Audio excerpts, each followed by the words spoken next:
Bueno, buenos días, Susana. Brexit, 27 de marzo de 2019. Qué espectáculo de día, ¿no? Pues un espectáculo increíble, Antonio, porque claro, hoy, como todos sabemos, se está votando en el Parlamento británico, se está decidiendo, se están proponiendo nuevas ideas para ver qué pasa en el laberinto del Brexit, y pasado mañana es el día 29 de marzo clave del Brexit, aunque ahora ya sabemos que hay otras fechas propuestas. Pero ¿no te parece increíble que después de estos 2 años una democracia como la británica, con los años de historia que tiene, con el pedigrí, con las fortalezas que presenta, estén hoy, 27 de marzo, revocando los poderes del gobierno para hacerse con ellos la Casa de los Comunes y plantearse 2 años y 8 meses después del 23 de junio del 2016 del referéndum? ¿Qué hacemos? Y voten entre 7 opciones.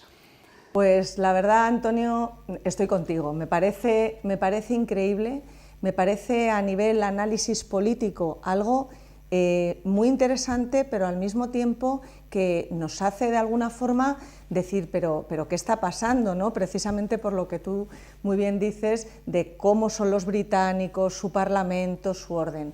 A mí me parece que lo que ha pasado desde el comienzo de todo este caos es que el referéndum, el primer referéndum de junio del 2016, realmente es un referéndum que estaba llamado desde la irresponsabilidad absoluta y desde el desconocimiento, la desinformación, la manipulación, votaron los británicos. Con lo cual hay un gran decalaje, en mi opinión, entre lo que está sucediendo dentro del Parlamento británico y lo que quieren o lo que ahora querrían en un verdadero referéndum, yo lo llamo así, si se volviese a convocar, porque realmente lo que está sucediendo es, en mi opinión, que el Parlamento británico no está mostrando fidelidad a la democracia representativa que debe ser la razón de ser de todo Parlamento.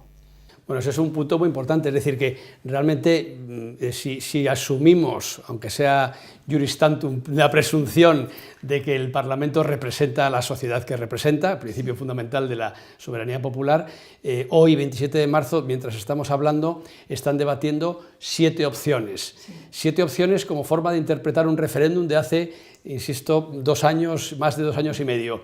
¿Es efectivamente una irresponsabilidad en la convocatoria, o se puede añadir que la forma en que la Comisión Europea y sobre todo la Unión Europea en su conjunto, ¿no?, con Michel Barnier y con todos los 27 países alineados, ha respondido ante el reto? Porque claro, a lo mejor si la Unión Europea hubiera respondido de forma distinta ante el reto, puede que esto hubiera llevado a un término distinto, ¿no? Es decir, que la forma en que la Unión Europea ha respondido como en bloque, de alguna forma durante estos meses, ha llevado una especie de efecto espejo, ¿no?, sí, ante los británicos, decir, mira, este es el resultado de vuestro referéndum, no os ponéis de acuerdo, ¿no?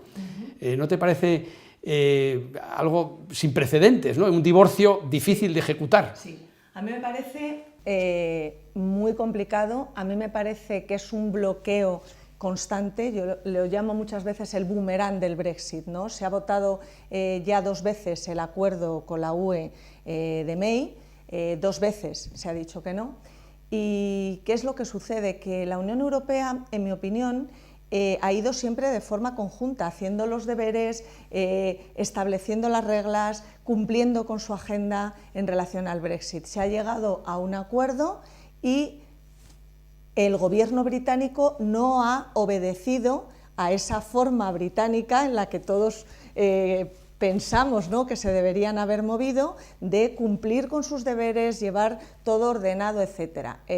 Es un caos, es una gran paradoja el tema del Brexit. Tenemos que pensar, Antonio, que cada vez que se ha votado el acuerdo de Theresa May, del gobierno británico, con la Unión Europea, las 2 veces que se ha votado, la última el día 12 de marzo, a la vez fuera de Westminster están alegrándose de que salga que no, por una parte, los partidarios de volver a votar para ver si hay una posibilidad de que el Reino Unido continúe dentro, perteneciendo a la Unión Europea, y al mismo tiempo los partidarios de un Brexit duro, que sería, como todos sabemos, un caos y un abismo total. Y luego en las calles, People's Vote este mismo fin de semana pidiendo por favor otro referéndum, el verdadero, que llamo yo, con información, con lo que significa irse de la Unión Europea y bueno, la poca solidaridad intergeneracional que hubo y el desconocimiento, vuelvo a repetir,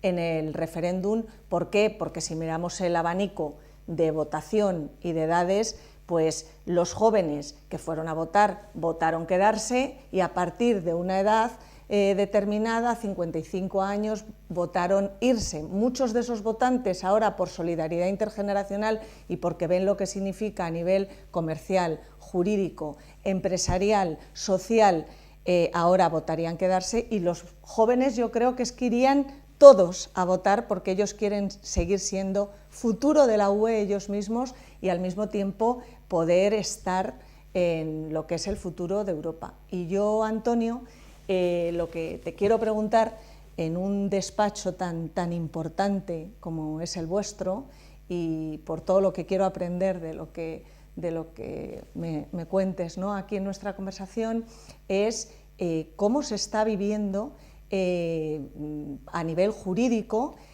todo lo que está sucediendo, cuáles son las principales preocupaciones, alarmas desde las empresas, desde los propios ciudadanos y bueno, diciendo que la Unión Europea siempre ha puesto a los ciudadanos en el centro de su prioridad y su protección y bueno, lo que te comento, me apetece muchísimo y necesito aprender de lo que hacéis. A ver, yo creo que coincidiendo absolutamente con lo que has dicho, Susana, y como continuación a esa sensación de paradoja, ¿no?, de se está votando una determinada propuesta en doble vez hasta el 12 de marzo, la segunda vez, se planteaba haber votado otra vez ayer, a pesar de que nunca ha ocurrido que se vote la misma propuesta 3 veces, pero el propio Parlamento, la Casa de los Comunes, estaba dispuesta precisamente a votar que se pudiera votar por tercera vez, es decir, que se están de alguna forma alterando incluso las reglas de funcionamiento de la Cámara de los Comunes, porque evidentemente se están forzando sus normas de procedimiento habituales. Todo nos lleva, y para contestar a tu pregunta, a que hoy a 48 horas del 29 de marzo, de la fecha fijada para el Brexit, después de los 2 años de la comunicación del 2017, del 29 de marzo, y que se activó el procedimiento del artículo 50, no sabemos si va a haber Brexit o no, y en caso de haberlo, si va a ser duro, sin acuerdo o con acuerdo, y en caso de acuerdo, si será el actual de Theresa May o otro más blando o un poco más duro, y cuándo será esa fecha, si el 22 de mayo, porque hay acuerdo y por tanto antes de las elecciones al Parlamento Europeo, o si por contra se prorrogará y en cuyo caso no sabemos si se puede prorrogar 6 meses o 12 meses o 2 años. ¿Cuál es la consecuencia más importante de que hoy, a 48 horas de esto, no sepamos qué va a ocurrir en algo tan importante? Pues fundamentalmente se llama inseguridad. Inseguridad e incertidumbre. Y esto en el mundo de los negocios pues afecta profundamente. Pensemos en cualquier financiación de una empresa, en cualquier operación de apertura de sucursales, en cualquier situación de concentración de compañías. No sabes las reglas de juego que van a aplicar, ¿no? Entonces, ¿qué ha llevado esta situación a que entre en juego una norma que fue un Real Decreto Ley, el 5/2019, de 1 de marzo, que se aprobó en España y en todos los países de la Unión Europea con el fin de prever mecanismos de, digamos, plan B, sí, es decir, para llegar al 29 de marzo sin acuerdo, sin withdrawal agreement o acuerdo de salida, sí, y esas disposiciones son las que aplicarían intentando establecer una especie de régimen transitorio forzado, ya que el acuerdo de retirada no se ha aprobado, insisto, en el escenario de que el 29 de marzo o el 12 de abril tengamos un Brexit duro, pues entran en juego esas normas. Sí. ¿Cómo afecta esto a empresas y bancos?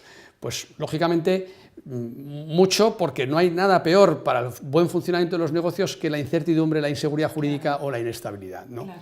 Entonces, bueno, hay establecidas normas de transición que permitan que se reconozcan efectos jurídicos, por ejemplo, a financiaciones dadas por entidades y establecimientos financieros del Reino Unido, que si se produce una salida con Brexit duro, dejarían automáticamente de tener un pasaporte comunitario y, por tanto, la posibilidad de operar. Entonces, claro, esto es gravísimo en el funcionamiento de los negocios, daría lugar a bajadas de la cotización de las entidades, de las compañías insisto, y a pérdida de confianza. Entonces, bueno, hay disposiciones específicas y concretas que aplican a cada una de los escenarios de salida, pero el más grave, sin duda, Susana, y es lo que a mí me parece sorprendente, sí, que hoy no sepamos si dentro de 2 días o dentro de 2 semanas hasta el 12 de abril, sí, una economía como el Reino Unido vaya a salir o no sin un acuerdo, ¿no? Es así, es así. Entonces, bueno, yo creo que eso, al final, volviendo un poco a las razones de política, por qué y cómo hemos llegado hasta este punto. Y yo creo que ahí apuntabas antes algo que me ha gustado mucho sobre el elemento generacional en ese referéndum, pero yo no sé si habría que apuntar también un elemento geográfico o sociológico, es decir, en qué medida ha habido un triunfo de las grandes poblaciones desindustrializadas y fuera de ese contexto europeo, Manchester, Liverpool, Birmingham, grandes, sí, que hoy no significan casi nada en el contexto británico, frente a la gran city londinense, que de alguna forma esa industria financiera que es por la que apostó, claro, el gobierno británico desde tiempos ya de Margaret Thatcher, verdaderamente ha perdido esa batalla en ese 52%, 48%, ¿no? Sí. Es decir, no sé en qué medida ves tú también que hay un elemento sociológico que ha influido en el resultado del referéndum sin saber muy bien qué se votaba, sí, como lo demuestra que hoy, 27 de marzo, sí, estén con un arco iris de 7 opciones sin saber qué hacer, ¿no? Es un bloqueo político, ¿no? Es un bloqueo, Antonio, es un bloqueo político de gran envergadura, es un bloqueo, en mi opinión, social, por supuesto. Luego es muy interesante a nivel sociológico lo que comentas, ¿no? Cómo incide, ¿no? Cómo ha influido todo lo que es la geografía, que ha influido también desde otro parámetro que es lo que es el Reino Unido, ¿no? Una isla que de alguna forma también a ellos les ha gustado siempre tener sus propias, su propia personalidad marcada, que bueno, que ha hecho también que tengan una relación con la Unión Europea peculiar, diferente, una relación que en muchos casos, y tú lo sabes muy bien, ha sido muy ventajosa, ¿no? Con muchos beneficios para ellos y para sus propios ciudadanos. Entonces, yo creo que aquí ha entrado un tema, que es un tema de máxima actualidad y que está pasando a otro no nivel, pero de otra forma, pero que tiene puntos en común, en España también, con todo el tema del independentismo catalán y de todas estas estos desvaríos políticos que rompen, que fracturan el propio proceso de la integración europea y lo que es la Unión Europea, que es integración, proyecto y proceso de integración permanente, y es la entrada de los populismos, de los nacionalismos, en todo lo que es el escenario europeo en el que deberíamos estar completamente unidos en esta etapa, en este tiempo de la globalización. Ese populismo, de alguna forma, es también la decepción, la frustración de muchas personas, por ejemplo, del ámbito industrial, obrero o de la parte, digamos, agraria en el caso de la geografía del Reino Unido, en contraste con la City, con Londres, tal. Entonces, se están uniendo muchas cosas. A mí me preocupa muchísimo, a mí, y seguro que tú esto lo ves también desde tu lugar, ¿no?, prioritario en vuestro despacho, me preocupa muchísimo todo el tema. Por ejemplo, tenemos a China, tenemos todo el tema comercial, tenemos, por supuesto, todo lo que significa la globalización a nivel de sinergias comerciales, financieras, jurídicas, empresariales. Entonces, cuando la Unión Europea tiene que estar ocupada, preocupada, concentrada, por ejemplo, en que el nuevo hemiciclo del Parlamento Europeo tenga muchísimos más eurodiputados europeístas que trabajen, que alcen la voz por Europa y comunicar a los ciudadanos por qué es tan importante que en estas próximas elecciones al Parlamento Europeo votemos a aquellos eurodiputados y aquellos grupos parlamentarios que nos ayuden a seguir y por nuestros hijos, por todo, en un futuro integrador de la Unión Europea, estamos pensando en todos estos asuntos que no nos están dejando concentrarnos, que por una parte unen a la Unión Europea y a los europeístas y de manera conjunta, pero por otra, vuelvo a repetir, estamos hasta pensando qué va a suceder si el Reino Unido en estas fechas marcadas por la Unión Europea en el Consejo Europeo 12 de abril o 22 de mayo, no se establecen y hay una prórroga. ¿Qué pasa con el Reino Unido participando en las elecciones europeas cuando ya se han repartido sus escaños y cuando a lo mejor van a salir de la Unión Europea? Parece un sinsentido que euroescépticos, eurófobos participen en estas elecciones y que estemos a día de hoy, como muy bien dices, preocupados con esta incertidumbre máxima. Pero entonces, vamos, estoy totalmente de acuerdo, Susana, porque le estás dando a la situación actual de indefinición del Brexit, además una clave muy importante, que es la clave de relevancia de integración de la Unión Europea. Es decir, que este es un gran reto para la Unión Europea y yo creo que es como se ha enfocado, en clave de reto, de challenge, ¿no? al proceso futuro de continuar en una economía que tiende a la globalización, con grandes economías como por supuesto la China, como se ha demostrado precisamente ayer en las reuniones que han tenido Macron y Angela Merkel y Juncker con la representación china, buscando esos canales de comerciales adicionales que permitan a la Unión Europea seguir creciendo, pero evidentemente este reto, lo que a mí me parece más curioso es que se está, entre comillas, autoinmolando. Sí. Es decir, su propia indefinición, sí. Yo insisto en que hoy, a 48 horas del cierre, tengamos 7 opciones después de 2 años y 8 meses, me parece que esa realidad genera una autoinmolación, que mi pregunta es en qué medida estos procesos ya son prácticamente impracticables, no voy a decir imposibles, pero impracticables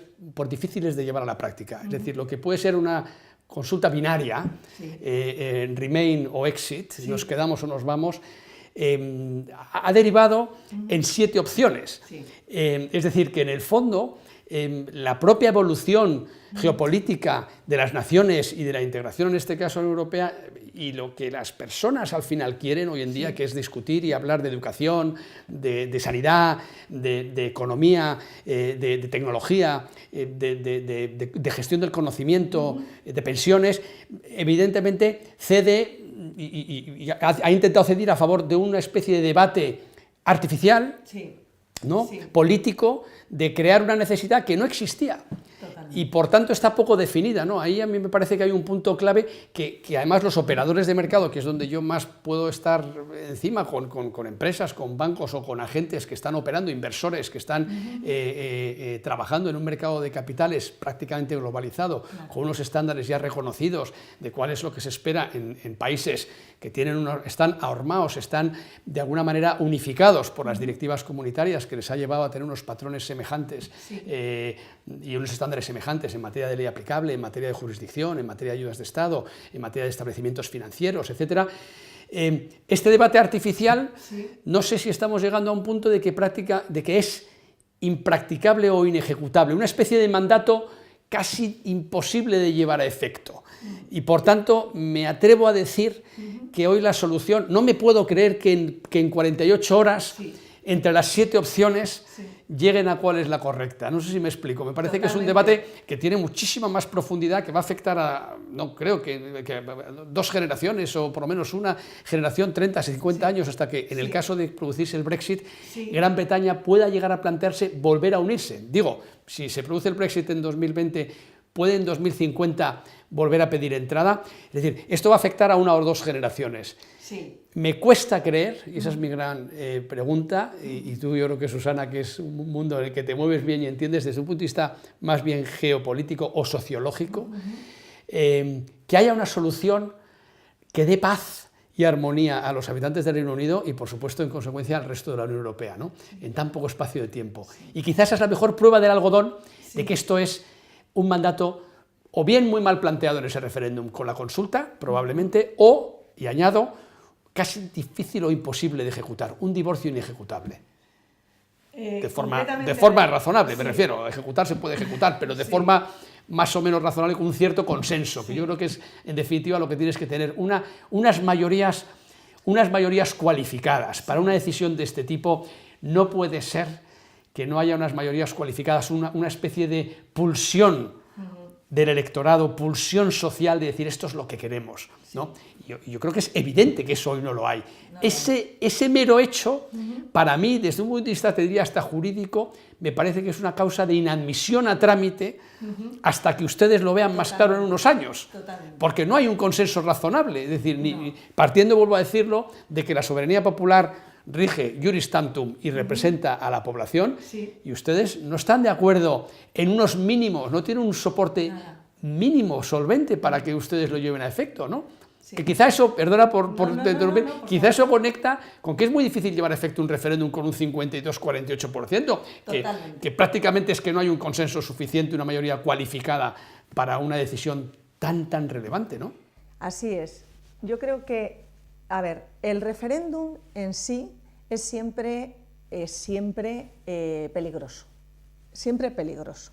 ¿Por qué? Porque en un referéndum, y más en este, que se está preguntando por algo que va a influir de forma completa, directa, en la vida de 2 o 3 generaciones y del Reino Unido y de la propia Unión Europea, preguntar si se quiere uno ir o quiere seguir en la Unión Europea, pues ya es una pregunta que, a no ser que haya habido muchísima educación, muchísima información, muchísimo ver, y que los ciudadanos británicos hubiesen tocado lo que significa a nivel educación, a nivel futuro de sus hijos, a nivel su empleo, entender las consecuencias de lo que significa. Yo creo, ya empiezo a pensar que incluso muchos políticos británicos, de hecho muchos ahora votarían quedarse y lo han dicho, ahora es cuando se dan cuenta de lo que está sucediendo. Y luego esa fractura tan enorme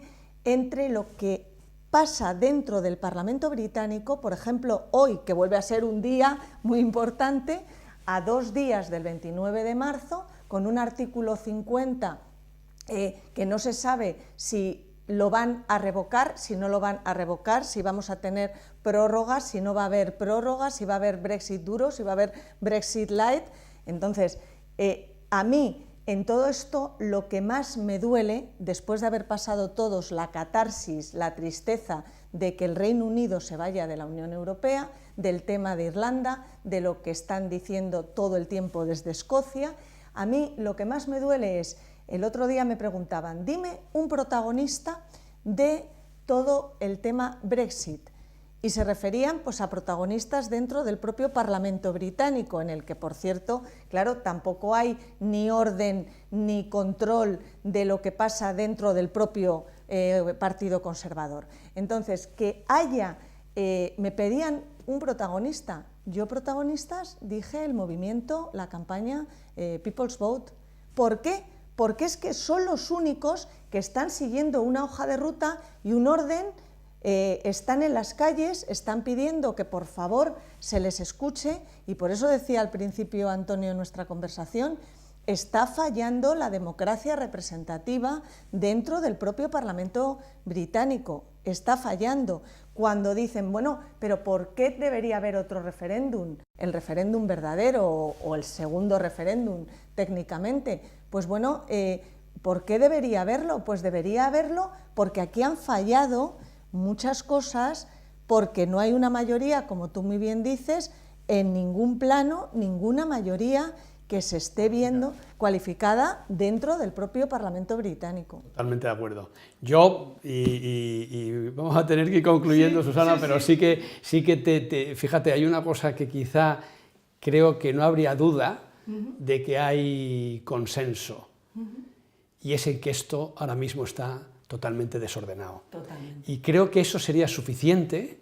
en cualquier empresa, en cualquier organización, para considerar que no se puede seguir adelante en estos momentos con ninguna decisión. Para mí, ese es el punto clave. Quizá aplicando el refrán español de en tiempo de guerra no hagas mudanza, pero en este momento hay tal disociación de ideas, tal diáspora, tal desorden, que creo que una decisión de esta envergadura no se debería tomar. Esa es en definitiva mi opinión. Es decir, si hubiera un referéndum sobre si hay consenso para abordar algo, creo que ganaría holgadamente el que todos los británicos están sorprendidísimos con el camino que ha tomado todo este proceso, con la forma en que se ha seguido, con el incumplimiento de los plazos, con la forma en que han visto a sus representantes no llegar a acuerdos básicos y mínimos, con la posición que Theresa May ha tenido que ir, difícil para ella, ir a Bruselas continuamente y encontrarse con todos los ciudadanos, con todos los gobiernos de la Unión Europea alineados. Yo creo, y para mí sería una conclusión hoy, 27 de marzo, que no existe el contexto sólido y de consensos mínimos para ejecutar ninguna decisión. Fíjate, eso para mí me parece capital, una decisión de esta envergadura, que quizá es histórica, ¿no? En el marco de la Unión Europea probablemente es lo más importante que ha pasado, porque las distintas anexiones de estados no dejaba de ser un crecimiento orgánico razonable y previsible, pero este divorcio tampoco organizado y consensuado, creo que es un escenario que ni siquiera nosotros nos pudimos imaginar el 23 de junio de 2016, ¿no? Las enseñanzas de esta, bueno, del procedimiento, ¿no? Y cómo ha ocurrido, ¿no? Cómo está ocurriendo. Yo pienso lo mismo, pienso en la enseñanza del Brexit, que es exactamente lo que dices tú, que no hay consenso, que no hay ninguna opción que realmente pueda llenar, porque todo esto está basado en un referéndum que fue convocado con una irresponsabilidad política y con desconocimiento de lo que significaba salir de la Unión Europea para los ciudadanos británicos. Yo creo en la democracia ordenada, en la democracia viva, en la democracia representativa complementada por la participativa, y en ese orden creo que la democracia representativa tiene que tener siempre luz, porque sin una democracia representativa no puede existir una democracia de calidad, y mucho menos en una democracia supranacional como es la europea. Y luego lo que pienso, Antonio, estando al 100% de acuerdo contigo, es que la Unión Europea también tiene que mirarse a sí misma. El Reino Unido muchísimo, pero la Unión Europea también tiene que protegerse, mirar por su futuro, mirar hacia las próximas elecciones europeas, y tienen que aclararse de una vez en el Parlamento británico, en el gobierno británico, y escuchar muchísimo a los ciudadanos que están en las calles pidiendo quedarse.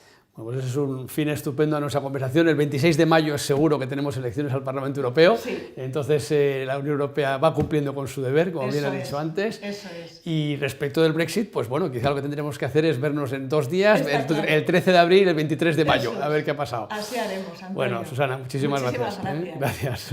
Hasta luego. Gracias.